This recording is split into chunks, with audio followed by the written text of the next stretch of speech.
Hello, I'm Deb and this is Ted and we're from Tiny Talk Baby Signing and we're here today to talk to you all about communicating with a newborn.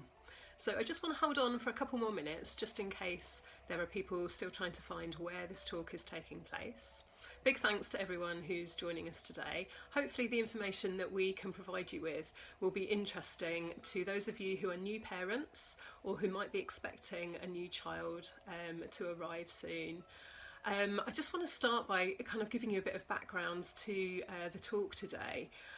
Lots of people often say to me, because we run sign language classes for babies, is it too soon to start communicating with a baby? And actually, the sooner the better when it comes to a newborn baby. They are born ready to learn, so the sooner you communicate with your child, the sooner you will get stuff back from them as well, even when they're really little. And actually, a newborn baby has got loads and loads that they need to express and get across to you. Quite often people think, well, a newborn just kind of sleeps and feeds and cries.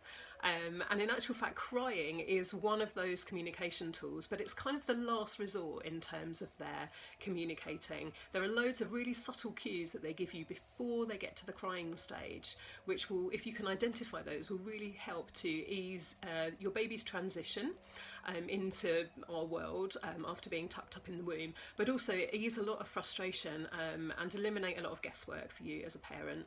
So hopefully people have found where the talk's happening now. I just want to turn our music down a little bit. Let me get rid of that and then we can get started. So those of you who weren't here at the start, I'm Deb. Hello, this is Ted. He's my little sidekick. He comes with me everywhere for all of our classes and talks. And for the purposes of today, Ted is going to be my baby. I won't actually give birth to him, but he will spend quite a lot of time tucked up in my womb area down here. So I can imagine being a new parent, it's kind of, it's an anxious time at the best of times. You might feel a little bit out of your depth, a bit unsure what's going on, uncertain as to whether or not you're doing the right thing or whether what's happening in your world at the moment is normal. Nothing is normal right now, let's face it.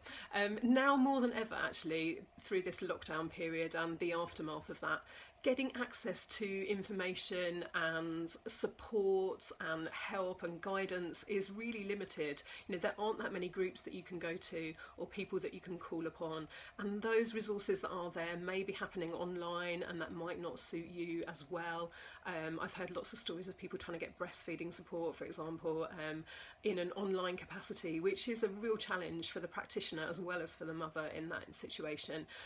So it's really useful for you guys to kind of learn a bit about your newborn's behaviour, which will really help, as I say, their transition and your frustration levels and just feeling like you're a little bit more in control of your environment through this challenging time.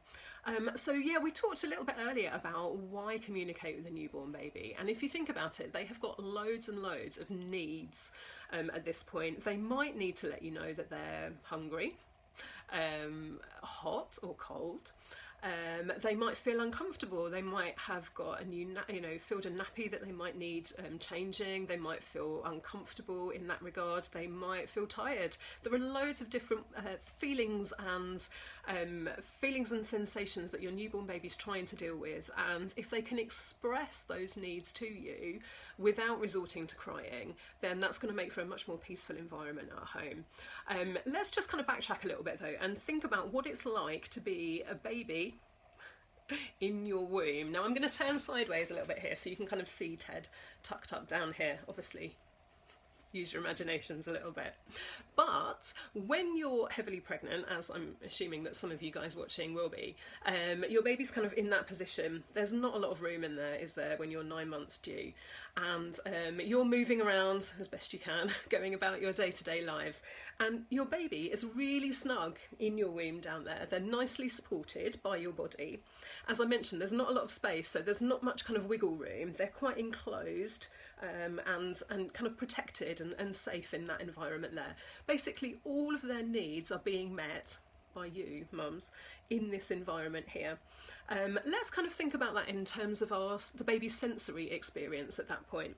We'll start off with eyesight actually, because think about your baby's experience of visual stimulus while they're in your womb. everything is pretty muted, it's muffled, it's quite dark in there. Your baby will be used to changes in brightness, but there will be absolutely no clarity in that. In the daytime, obviously the lights, the sun is out, or the lights are on, in which case your baby will experience areas and patches of brightness, but definitely won't be able to see much in terms of detail or clarity. Hearing as well, it's quite a noisy environment in the womb, but the noises themselves are quite muted. So if you think about where your baby is positioned, there's a lot going on in your body in that area. There's your digestive system, there's your heartbeat, there's the blood being pumped around your body there, all sorts of bodily noises that your baby is used to that happen 24/7. Obviously the noise doesn't stop at night time for a baby, and that's a useful point to remember for a bit later. In terms of touch, as I say, everything's really nice and cushioned down here. Baby's all cocooned up, nice and snug. As you move around, your baby's being rocked from side to side. It's a nice warm environment as well in there. No kind of extreme changes of temperature. Those changes in temperature that you will experience as a mum, your baby is protected from, because they're in the constant environment of your womb there.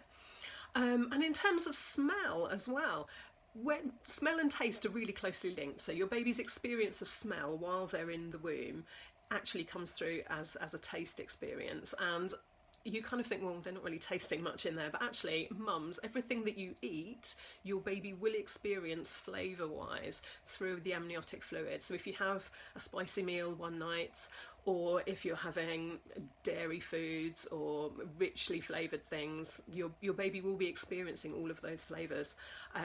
It's really kind of closely linked, the smell and taste thing. So let's have a think about what happens now. We've kind of covered the womb environment. Once your baby's born, up that way, and they come out into the world, their sensory experience is in such stark contrast to what they have been living through in the womb that there's no wonder these little people are startled and alert and a little bit anxious about what they're enduring at this point. It's called the fourth trimester for the reason that it should be viewed, the first 3 months of your baby's life really, it should be viewed as an extension of their womb environment. It's the transition period, how they come to terms with life outside of the womb. So let's backtrack again to their sensory experience now in comparison to how it was in the womb. We'll start with our eyesight again. Now your baby's born, obviously those dark, muted, muffled visual experiences are a lot brighter, a lot more stark, a lot more intrusive, if you like.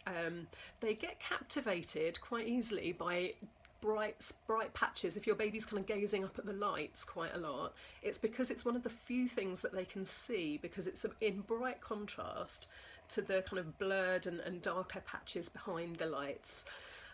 So that actually in itself is quite a useful thing to remember. If your baby is mesmerised by the lights, that's why it's one of the few things that they can actually see with any clarity. Babies aren't born with very good eyesight at all, and that develops over a long, a period of time over the first few months of their lives.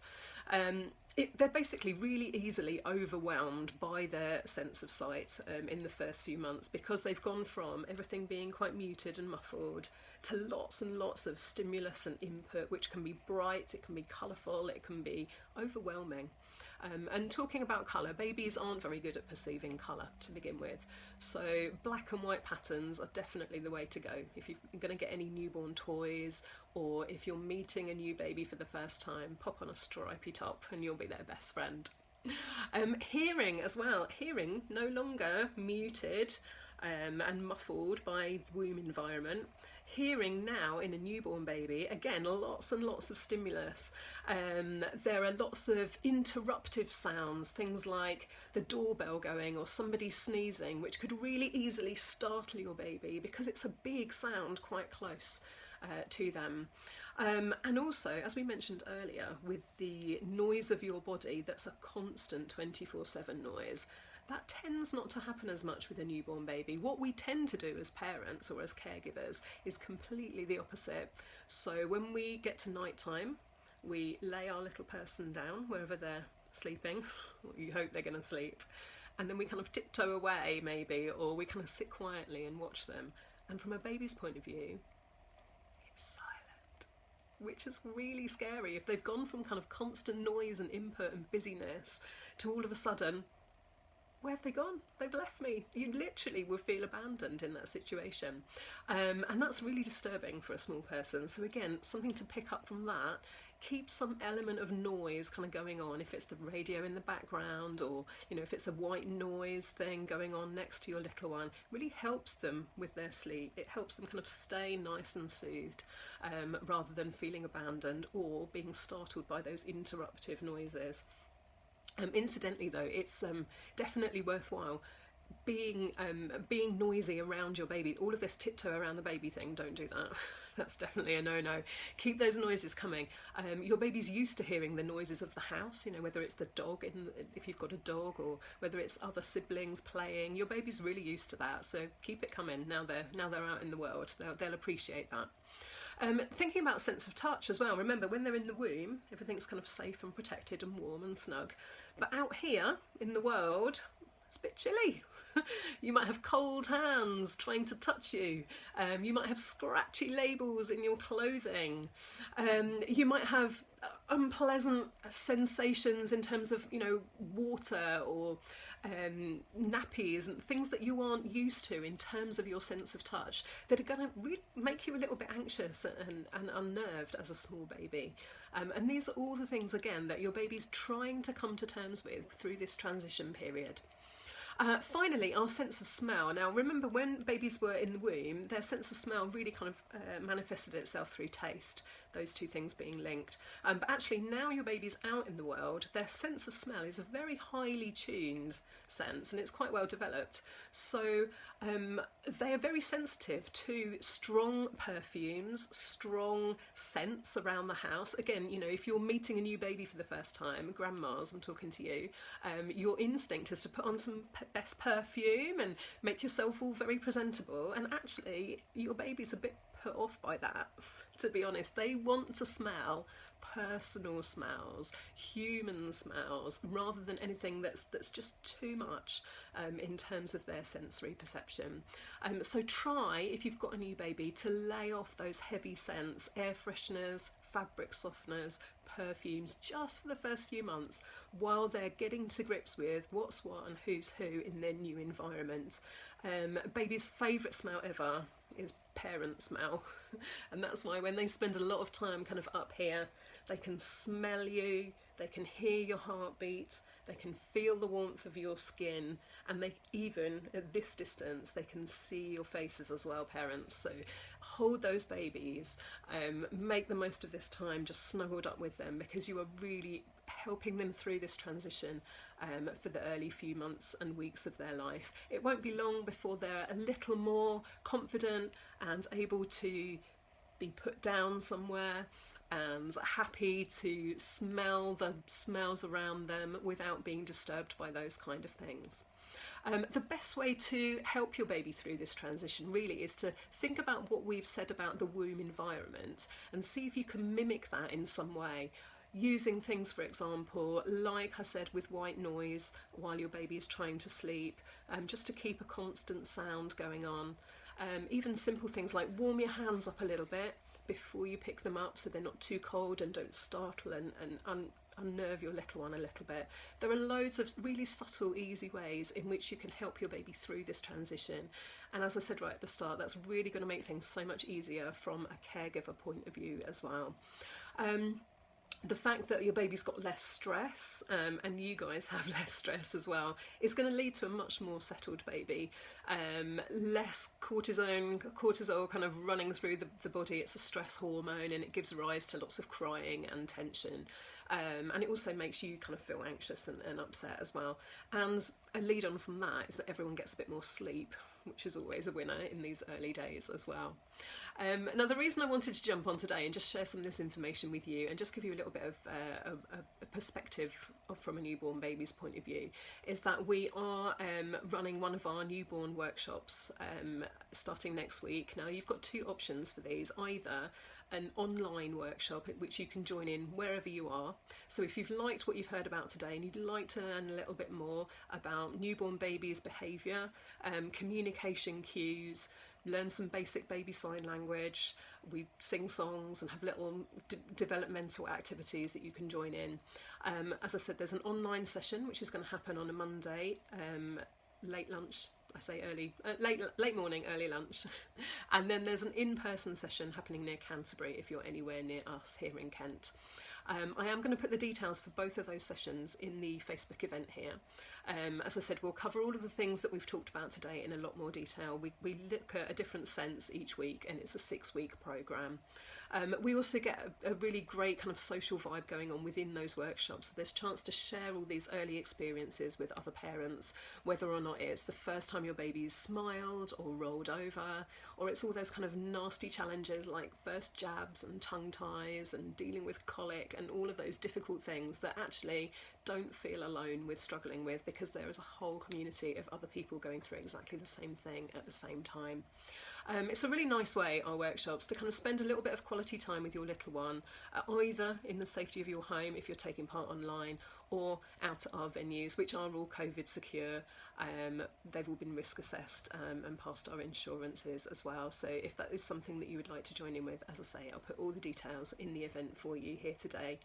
I just want to say a big thank you for listening in and giving me your time today. If anyone's got any questions, please feel free to ping those over, either in the comments section here, or you can post them in the event afterwards if you want to ask anything after. Our page is Tiny Talk Kent Downs, and you can find us on Facebook or Instagram. Or if you would like to find us on our website as well and book a place on either of those courses I've mentioned, the address is www.tinytalk.co.uk/DebH. That's me. If you don't live near us but you do fancy one of our in-person sessions, I've got a whole range of colleagues running exactly the same workshop in different areas of the country. So head over to the website there, pop your postcode in the little search bar and see if there's a teacher near you running one of the workshops. That's about it for today though, guys. Big thank you for being with us, and if you do have any questions then just pop them in the event for us afterwards. Ted and I are signing off. Bye bye.